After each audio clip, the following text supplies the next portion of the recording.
नाजरीन, Pakistan cricket team आज कल जहाँ पे शिकस्त की शर्मनाकी का सामना कर रही है और जहाँ पे उसको बहुत सारे दूसरे मसाइल का सामना करना पड़ रहा है, वहीं पे इस शिकस्त के कुछ आफ्टर शॉक्स भी देखने को मिल रहे हैं। मसलन इस वक्त शाहिद अफरीदी और साफ़ी इमरान रियाज़ ख़ान साहब आमने सामने हैं। इमरान रियाज़ साहब की एक वीडियो वायरल हुई जिसमें उन्होंने शाहिद अफरीदी की को अच्छी खासी तनकीद का निशाना बनाया। कह दिया कि जनाब, अगर टीम में सियासत, ग्रुपिंग या एतमाद की कमी या परफॉर्मेंस को बेहतर करना है तो उसके लिए ज़रूरी है आप शाहिद अफरीदी को टीम से दूर रखें। इमरान रियाज़ साहब की ये वीडियो जो है वो काफ़ी वायरल है। मतलब कि हम कह सकते हैं दूसरे अल्फाज में कि साफ़ी साहब ने जो तरीका इस्तेमाल किया उसमें किसी तरह का कोई उन्होंने लघवियात नहीं रखी।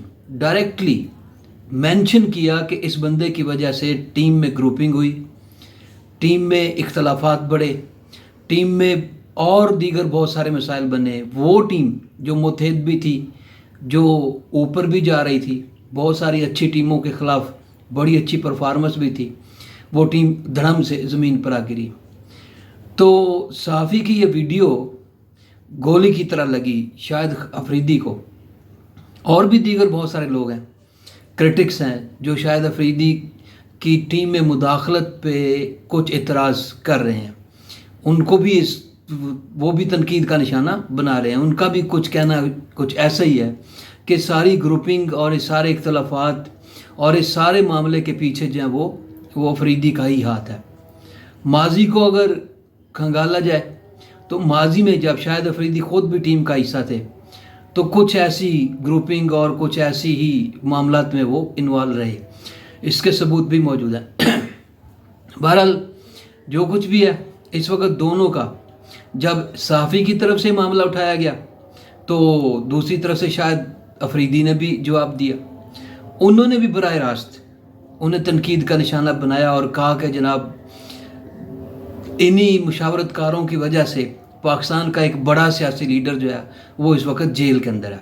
अगर ये मुशावरतकार ना होते तो शायद सूरत हाल जो थी वो मुख्तलिफ होती, हालात मुख्तलिफ होते, सब कुछ मुख्तलिफ होता। लेकिन ये लोग हैं जिनकी वजह से वो इस वक्त जेल के अंदर है। इस तरह की उन्होंने और बहुत सारी बातें की। उन्होंने कहा कि जनाब, अगर यूट्यूब का कंटेंट इकट्ठा करना है तो झूठ को सच और सच को झूठ ना बनाएं, तो प्रोपेगेंडा मशीनरी जो है वो उसको कंट्रोल में रखें। लिहाजा शाहिद अफरीदी की तरफ से मुंह तोड़ जवाब सामने आया। इसी तरह बहुत सारे दूसरे लोग हैं जो इस वक्त टीम को तनकीद का निशाना बना रहे हैं। वो भी ये सारे फैक्टर्स एक दूसरे के साथ जुड़े हुए हैं और एक दूसरे से मुंसलिक हैं और अब खुल कर सामने आ रहे हैं कि टीम इस हाल तक क्यों पहुंची। बहुत सारे लोग हैं जो बाबर आजम की कप्तानी पर तनकीद कर रहे हैं और उनका बरमला कहना है कि बाबर आजम को कप्तानी छोड़ देनी चाहिए। यही वजह है कि उनसे सवाल पूछा गया बाबर आजम से तो उन्होंने कहा कि जनाब, मैं अकेला जिम्मेदार नहीं हूँ, जिम्मेदार एक खिलाड़ी हो भी नहीं सकता। तो पहले मैंने खुद कप्तानी छोड़ी थी, अब पीसीबी पर मुनसर है, अगर वो कहेंगे तो मैं छोड़ दूंगा। तो सिकंदर बख्श साहब ने यहाँ तक कह दिया कि उन्हें इंतज़ार नहीं करना चाहिए, बाबर आजम को पहले ही कप्तानी छोड़ देनी चाहिए। ये भी पहलू है। फिर इसी तरह एक पहलू और भी है कि टीम वापसी का सफ़र शुरू कर चुकी है। बदतरीन शख्स के बाद, बुरी तरीन शख्स के बाद वापसी का सफ़र जो है वो उसका आगाज़ कर चुकी है। तो मुंह छुपा रहे हैं खिलाड़ी। अब ग्रुप्स की शक्ल के अंदर 6 खिलाड़ी वहीं पे हैं, कुछ दिन क्याम करेंगे, वहाँ से कोई इंग्लैंड निकल जाएगा, कोई कहीं निकलेगा। इस तरह से टीम वापसी जो है वो 19 जून तक इसकी कुछ खिलाड़ी और टीम मैनेजमेंट पहुंचेगी। गैरी कर्स्टन वतन वापस चले जाएंगे। उन्होंने भी कुछ मामलात को उठाया है। उन्होंने भी वाजे कहा है कि ना स्किल्स हैं, ना किसी टीम खिलाड़ी को पता है कि किस वक्त कौन सी शॉट खेलनी है इतनी क्रिकेट खेलने के बाद। ये सारे आफ्टर शॉक्स हैं उस शिकस्त के जो हमें इस वर्ल्ड कप के अंदर फेस करना पड़ी।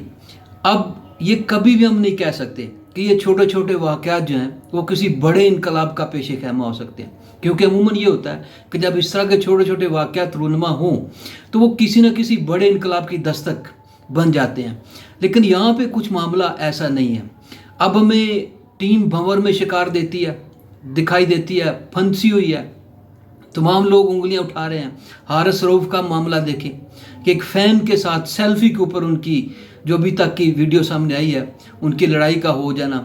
असल में ये वो क्रिकेट के लवर्स हैं जो चाहते थे कि ये बड़ी परफॉर्मेंस का मुजाहरा करते, टीम मौजूद होती, बांग्लादेश सुपर 8 में चला गया तो हम लोग जो है ना वो पहले मरले से ही बाहर होकर वापस आ गए। बड़ी ज़िल्लत और रसवाई जो है ना वो समेटी।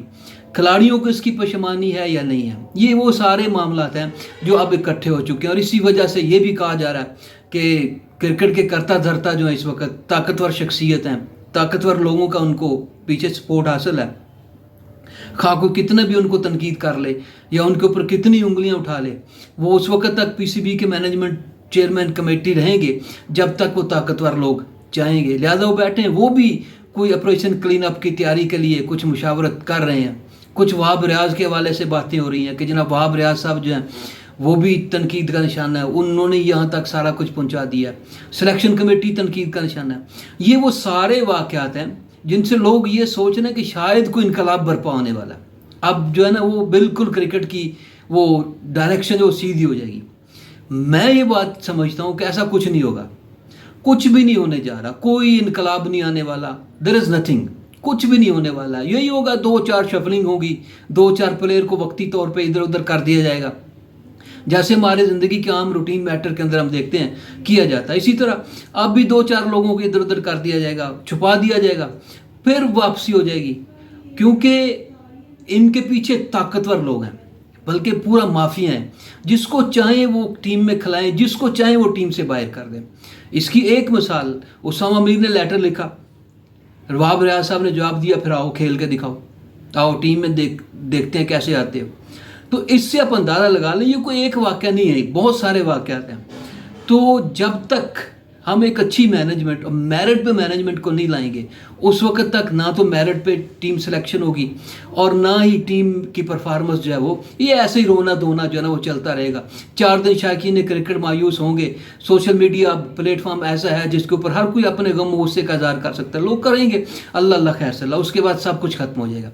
तो ये भी अभी ये समझना कि अगले चंद रोज़ के अंदर टीम वापस आ जाएगी और उसके बाद कोई बड़ा इनकलाब रूनुमा होने जा रहा है, वो कुछ नहीं होगा। 1-2 प्रेस कॉन्फ्रेंस आ जाएंगी, बड़े इल्ज़ामात सामने आ जाएंगे। हो सकता है कोई खिलाड़ी भी फट पड़े कि आखिर हम यहाँ तक कैसे पहुँचे, कि आपस के इख्तलाफात ले बैठे या जो कुछ बज़ाहिर तो खिलाड़ी एक दूसरे को ईदी मिल रहे हैं, नहीं दिखाई देता कि ग्रुपिंग, लेकिन जो बाबर और शाहीन शाह अफरीदी की ग्रुपिंग है उसने यहाँ तक पहुँचा दिया। और अगर सच बात की जाए तो शाहीन शाह की ग्रुपिंग के पीछे शायद अफरीदी हैं और कोई और नहीं है। बहरहाल तो ये मामला यहाँ तक है। लेकिन ये उम्मीद रखना कि जनाब नहीं कोई बड़ा इनकलाब आने वाला है, कुछ होने वाला है, पता नहीं क्या हो जाएगा, कुछ भी नहीं। हमने माजी में भी ऐसी बहुत सारी चीज़ें थी। 96 का वर्ल्ड कप हम फाइनल में जाके हार गया, ठीक है, आज तक उसकी वजूहत का नहीं पता चला, ठीक। अब भी कई लोग बयान देते हैं जी वसीम अकरम साहब उसके ज़िम्मेदार थे, सब कुछ कहते हैं, लेकिन क्या हुआ, कोई कार्रवाई यहाँ पे एक जस्टिस साहब ने तफ्तीशा भी की थी, ठीक है। अब तो वो दुनिया में नहीं है, उनकी वो सारा कुछ वो कहाँ पे है, कुछ भी नहीं। कुछ लोगों को निशाना बनाया गया जो ताकतवर लोग नहीं थे। तो बातें करने का मकसद ये है कि हम ऐसी चीज़ें माजी के अंदर भी देखते आए हैं, अब भी कुछ नहीं होने वाला। लिहाजा बड़ी उम्मीदें ना रखें। कप्तान चेंज हो जाएगा, चंद खिलाड़ी चेंज हो जाएंगे, अल्लाह अल्लाह खैर सल्ला, शायकीन वहीं के वहीं रह जाएंगे। एक आधा मैच को आ गई, अच्छा खेल गया तो सारा कुछ भूल जाएंगे। तो इसलिए जो ऑपरेशन क्लीन अप चाहिए वो ये नहीं करेंगे, क्योंकि जिनकी अपनी जो सिलेक्शन और मेरिट पे नहीं है वो दूसरों को मेरिट पर क्या लाएंगे। तो इसलिए ये उम्मीद नहीं रखनी चाहिए। बाकी ये टकराव, ये चंद लोगों की कोई इधर से आवाज़ उठेगी, कोई उधर से आवाज़ उठेगी, ये लोग आमने सामने आएंगे, कुछ फैक्टर्स ऐसे एक दूसरे का राज वो सारा कुछ खोलेंगे। ये दिलचस्प चीज़ें जो हैं वो सोशल मीडिया पे और मीडिया पे ये चलती रहेंगी, ये आती रहेंगी हमारे पास, हम इसको देखते रहेंगे। लिहाजा कोई बड़ी उम्मीद रखना, कोई बड़ा इनकलाब आने की, तो किसी तरह का कोई इनकलाब नहीं आने वाला है।